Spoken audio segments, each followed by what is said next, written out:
Video game console sales continue to soar, thanks to a new generation of excellent devices released by industry giants Sony, Nintendo, and Microsoft. With prices ranging from $200 to $500, buying a new video game console is an investment. The best game console for how you want to play will vary based on your budget, your favorite types of games, and the need of gaming console to be the center of your entertainment or streaming setup. Hello guys, today's video we're taking a look at the 4 best gaming consoles of 2022.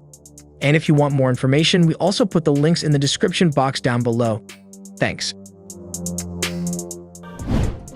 Starting up our list with number 4, we have the Xbox Series S.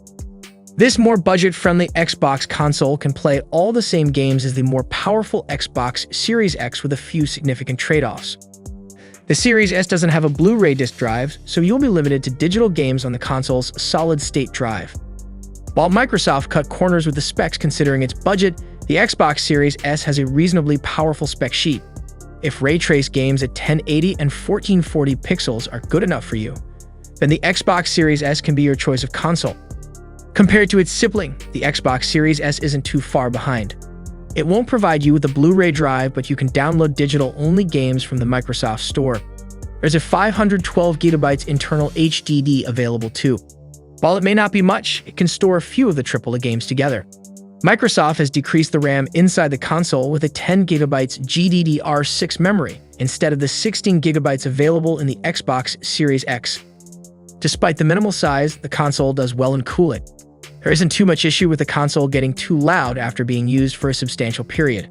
You will miss the extra graphical power that Series X and PlayStation 5 provide though, as the Series S can only muster 4 teraflops of graphical power, but it is still enough for the latest games to run at a crisp 1080 or 1440 pixels resolution. However, you may face issues if you try to upscale the 1440p to a 4K resolution.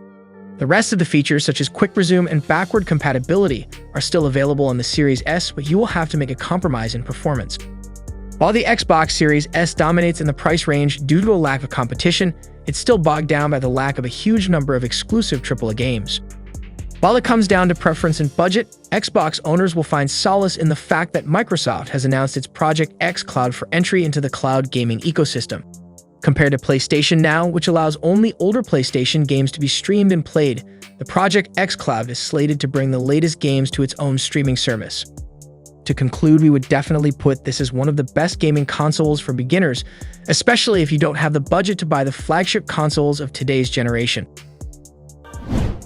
Next up at number 3, we have the Nintendo Switch OLED model. The Nintendo Switch hybrid portable design has made it wildly popular. You can take it on the go and play games in 720 pixels on the small screen or connect it to your TV with the included dock for a full 1080 pixels HD gaming experience. The $350 Switch OLED is the newest version of the console, incorporating a larger, brighter OLED screen, an improved kickstand, and slightly better audio for $50 more than the original device. Both Switch OLED and the $300 standard Switch come with 2 removable Joy-Cons that can be used as individual motion controllers, making it ideal for playing with a friend while on the go. Nintendo Switch games come in durable cartridges rather than on Blu-ray discs, making them easy to store in a case and travel with. The console also has expandable storage via micro SD card, so you can boost the fairly small 32GB internal storage by up to 2 TB to store more digital games. The $200 Switch Lite is an ideal choice for solo portable play, but it lacks the ability to connect to a TV, and it doesn't use removable Joy-Con controllers. The portable screen is only 13% smaller than the standard Switch, and the Lite is thinner and easier to hold. The Switch Lite battery lasts for about 7 hours, while the standard and OLED Switch models can last for up to 9 hours. If you plan to share your console with friends or family, you should definitely pay the extra money for the Switch OLED. The standard Switch's extra portable controllers, dock, and the TV output are already worth the money, and you'll get all the quality of life improvements that Nintendo made 4 years after the release of the original Switch by going OLED.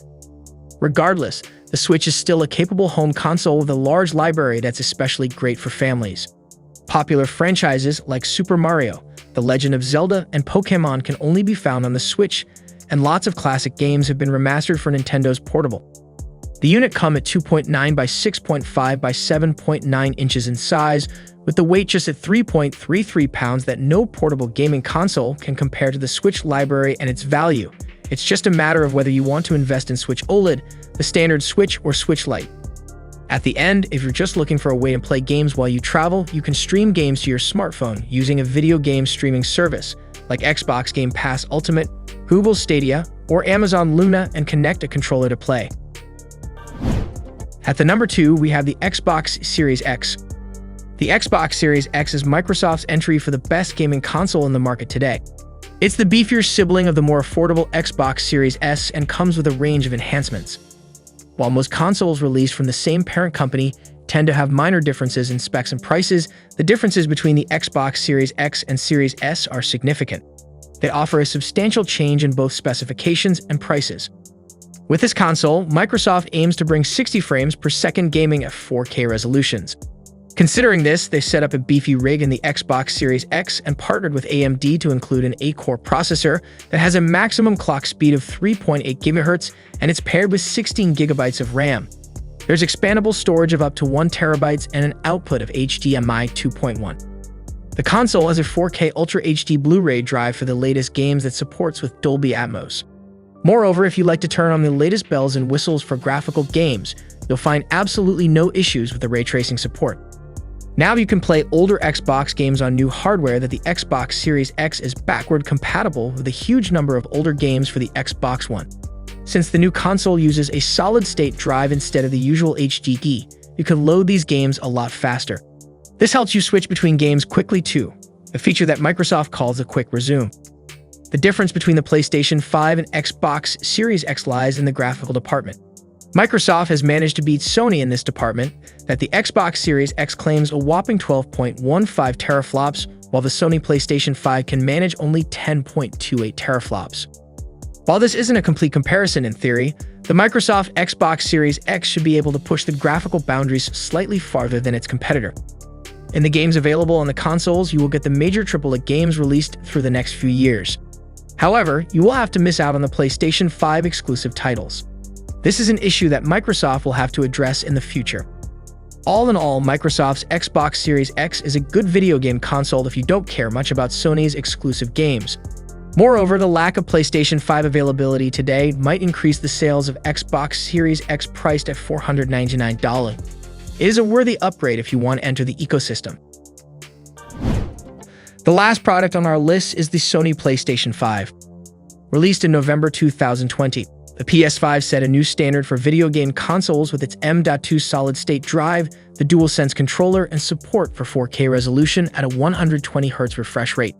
A long-awaited update adding variable refresh rate to the PS5 was released in April 2022. Along with a growing list of PlayStation 5 exclusives, the console has access to thousands of backwards-compatible PlayStation 4 games. PS5 owners who subscribe to the standard version of Sony's PlayStation Plus service will get access to more than a dozen classic PS4 games right away, and more games are added to the PS Plus collection each month.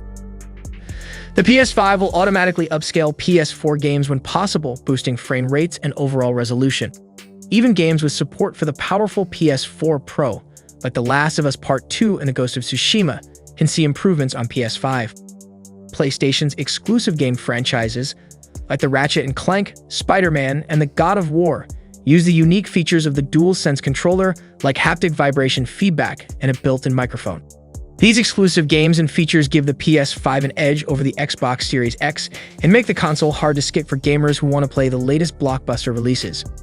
Sony is still working to make the PlayStation's digital game library as robust as Xbox Game Pass and Xbox Live. PlayStation Plus Premium will launch in June 2022 and let players subscribe to a library of games that's bigger than Xbox Game Pass, but it won't include newly released games the way Microsoft's service does. Online play and communicating with friends on PlayStation is still an easy process when compared to the Nintendo Switch. PS5 also outclasses the Switch as a home entertainment device, thanks to its 4K Blu-ray playback and support for most streaming apps. However, if you think you'll be using your console as a streaming media center as well, you should consider the Xbox Series X. Overall, the PlayStation 5 comes in two versions, the $500 standard model and the $400 digital edition. The digital edition does not have a Blu-ray drive, but the consoles are otherwise the same. We recommend picking up the standard edition if you want to buy physical games or have a collection of old PS4 games.